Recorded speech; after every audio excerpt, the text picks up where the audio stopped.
of sensors equals 5. So in order for this to, if the number of sensors don't equal 5, if they're 6 or if they're 4, then this whole thing will come back false, and whatever happens inside the if block won't happen. If at armor is less than 10, if it's 9, if it's 6, then none of this will be true, even if the number of sensors equals 5. So that's how the end works. Upgrade equals true, so that's a boolean. We're turning the super upgrade boolean to true anyways. So we also have the or conditional branch, or the or condition. So or means if either one of these is true, it'll come back true. So if the armor is 11 or 12, it'll always be true, even if the number of sensors is 6, 7, 8, or 9.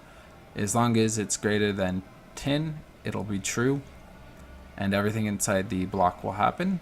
Otherwise, and if the number of sensors is equal to 5, even if the armor is 3 or 4, then it's going to be true, and everything in the block's going to happen. That's how an OR works. Difference between an OR and an AND. You can stack them together. I suggest putting parentheses around the ones you want to keep as one, so it becomes a little more complex. At some point, if you have a whole bunch of these, or if you have a very complex program, you want to start using flowcharts and stuff like that. I think Raptor is one of the flowcharting services. So those are good things to keep in mind. So you want to put parentheses around this, and that's saying that this is going to come back true. Now, if we put an or after it, let's see, or direction facing equals 2 or north. So basically, if this comes back true or this comes back true, so this whole thing has to come back true in order for this part to be true. But as long as he's facing north, it's always going to be true, this whole statement. So very lenient, very easy to keep in mind. So you do kind of have to play with it. You have to get used to those. They're not hard to do after you practice them. So just practice using the ors and the ends by making semi-complex programs. Yeah, it comes with time. So hopefully you guys start doing that and learning that. Otherwise, this is simple enough. You guys can just use these. You'll probably use simple ones most of the time anyways. Every now and then you'll use a complex one, but it's not as common. So let's see. Super upgrade equals true when the armor is greater than 10 and the number of sensors is 5. So let's go ahead and go into here and set it up as it's normally false. So when the setup runs, it starts out as false. So the reason why we're doing this is because if I try to reference it in a comparison and it's not declared somewhere, it's going to throw back an error because there's no information yet. So if I was to say check before I even declare it, if at super upgrade equals true, and so it's going to throw back an error because there's nowhere before it ran that super upgrade was declared and had any sort of value. So it's just it has no value. The computer doesn't know what it is, and it doesn't know why you're checking to see if it's true. So that's a failure. It'll kick back an error. If we do it after we declare the upgrade, then this won't kick back an error. It'll just never happen because it's always being set to false before it starts. So very simple stuff.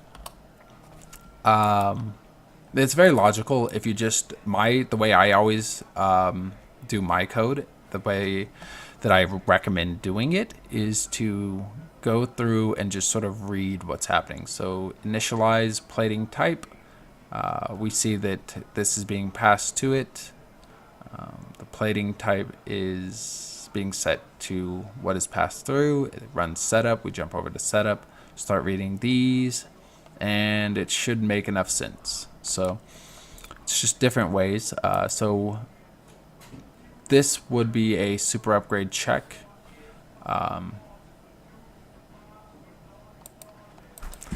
So let me go into the return. So you'll see a few things that say return. I think in here we saw a few of them, like this one, return 160.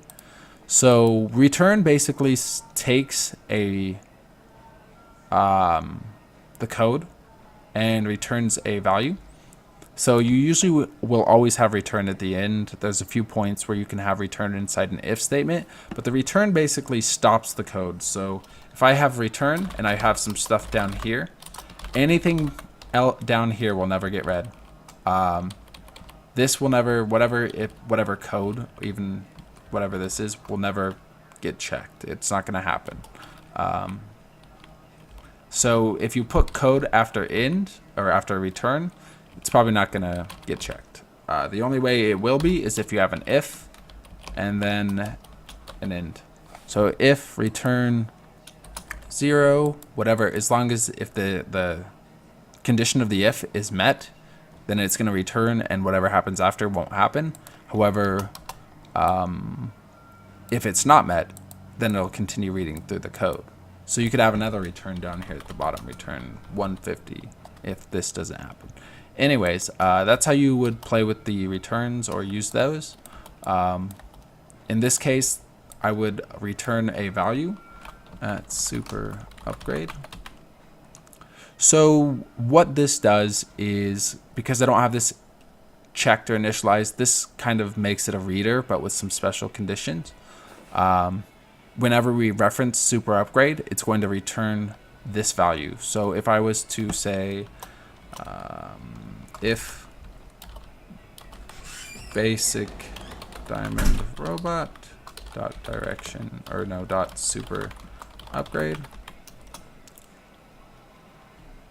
equals true, equals true, then show dot text. This, by the way, I don't think this is valid. Actually, you know what? I'll just use print. Print shows a input to the screen. Like there would be a box that would come up with the text that you type here on the screen.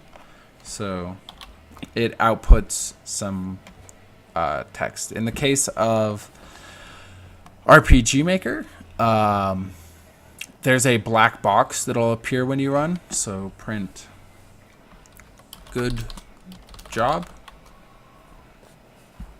Good job, you got the super upgrade.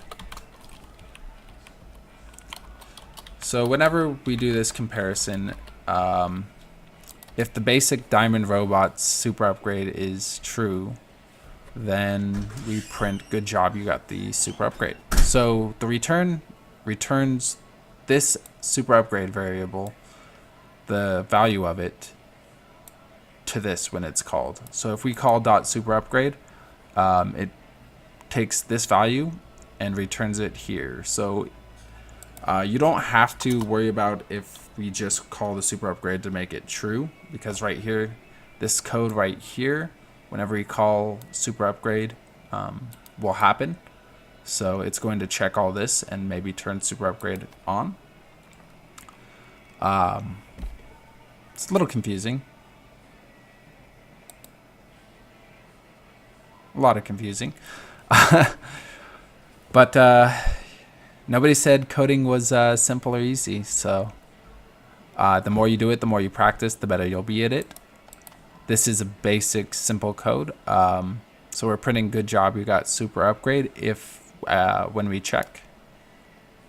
By the way, this is useless. This right here, what I put just in quotes, is pretty useless. We can actually just remove that. When we're doing comparators, having equals true and equals false is typically not necessary. So if basic diamond robot dot super upgrade is true, doesn't need that. This thing is going to return a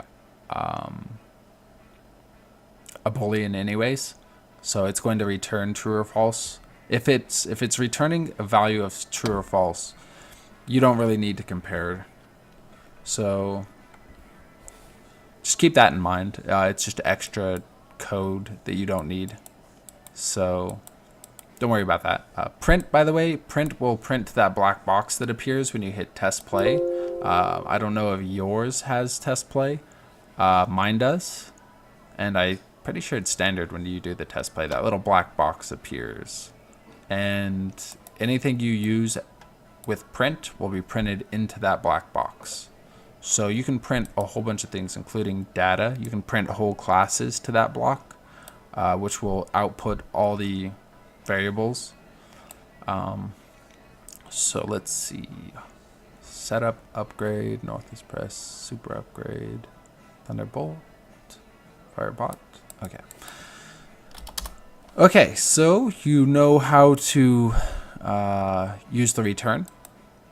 The return sends information when the returns information when the def is called. You know how to print. You know how to do calling definitions. So we can actually manipulate the new robots to be completely different from one another. So already the basic steel robot, despite being from the same class, is a lot different from the diamond robot we just created over here, even though it's also from the same class. Let's see. Basic steel robot. So let's go ahead and show you how changing an inherited class works. So Thunderbot is going to get everything. All this that's right here is going to be a part of Thunderbot. So let's say Thunderbot gets a different upgrade though. So we would do upgrade end. So this is going to take everything that's in upgrade and it's going to completely change it. So it's going to completely replace it even. Armor plus equals 2. So let's say a Thunderbot can only upgrade the armor plus 2 per upgrade. So define upgrade, armor plus equals 5. Thunderbot's only going to get an upgrade of plus 2. This upgrade completely replaces this one. So keeping that in mind should be pretty easy. It's pretty simple. Hold on. Let's see. Double checking some of this. Armor upgrade equals plus 5. Upgrade plus 2. Okay. Yeah, pretty simple. This replaces this. So anytime you ever call the upgrade for the Thunderbot, it's only going to be plus 2. So I'm going to go ahead and show you let's change this to the super upgrade actually. It's a little easier. So super upgrade, it would basically be, well, we're going to do a different one. We're going to rewrite the whole thing. If at armor greater than 10 or 15 and number of sensors equals 5 at super upgrade equals true and return at super upgrade. So the way we're rewriting this one is just so when we do the check, it's going to be checking if it's greater than 15. So now we see that the Thunderbots require more armor in order to get the super upgrade to be true. So now we're going to go ahead and show you something else quite important, the alias. And that's why I decided to switch upgrade to super upgrade. So I'm going to go ahead and show you alias. You might always want to double check this, but alias